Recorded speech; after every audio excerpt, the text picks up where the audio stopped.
大家好，那大家都知道这个保健食品这个市场是十分巨大的。我这边呢也在此分享一些过去的开发的这个经验，那让一些新进的这个产业这个经营者能够对这个市场通路还有经营状况有一些初步的一些认识。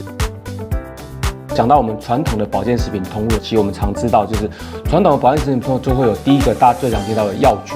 那分成独立的这个药局跟连锁的大药局，像是屈臣氏、药妆等等，还有大树的这种大的这种药局。那第二个大的我们常见的通路就是像说直销通路。那直销通路当然就分成从国外来的外商的直销跟本土性的这个直销。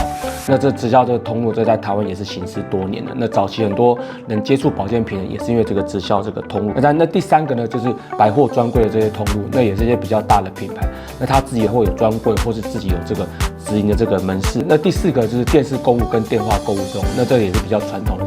这种通路的这种经营的形式。那第五个呢，这几年比较新兴的就是网络电子商务这个通路。那网络电子这个商务的这个通路，除了这个在疫情以后呢有不断的增长以外，那其他会有很多新形态的这个变化。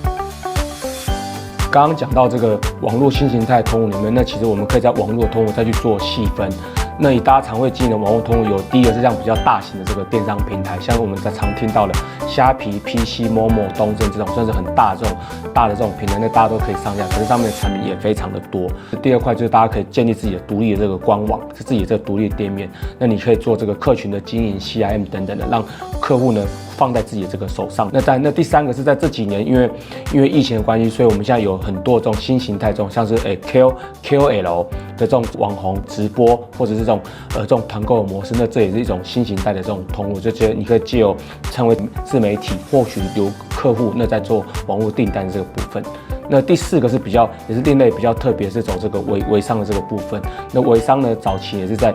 两岸呢是有一定的这个基本的一个量，那但就借由组织的模式来去做组织的这种团购的这种经销这种模式，那这是另外一种新形态这种网络的一种通路的形式。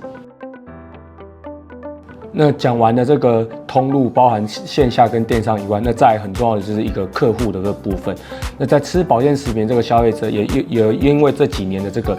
不断的市场再去教育，所以客户的这个知识水准也慢慢提高。所以现在目前的消费者在选择保健品的时候，其实当然也会对这个要求上面也越来越严格，包含像他们因为对于这个市场这个口碑以及相关这个品牌的信任度，也会慢慢的要求越来越高。那在消费者部分，其实他们当然就越来越重视这个品质、这个成分的天然以及安全性，因为在早期的开发上，其实很多厂商都会增加一些西药等等，或是一些比较没有用的一些赋形剂，所以变成说现在的这个市场上，其实针对成分天然安全，甚至说你要有一些科学临床数据的这个佐证的这个支持，其实变成是很重要的一个部分。那是还有一些厂商的产业的一些认知，都是消费者会越来越重视的这些部分。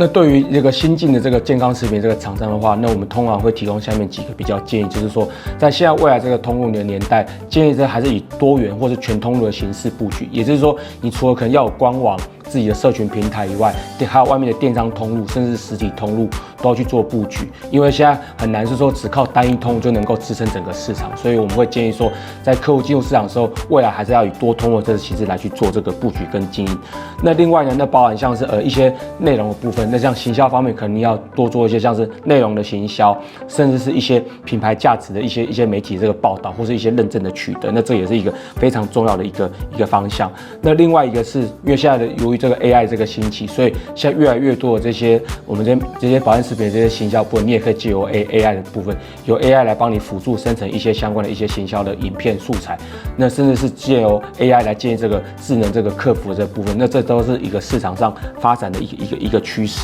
那最后当然也是最重要的，就是说你的这个品质跟安全还是一定要放在第一个，因为毕竟是吃的东西，所以基本上要有好的这个产品，顾及到安全品质，那也要这些好的这个行销操作，才能够在这个产业能够创造自己的这个价值。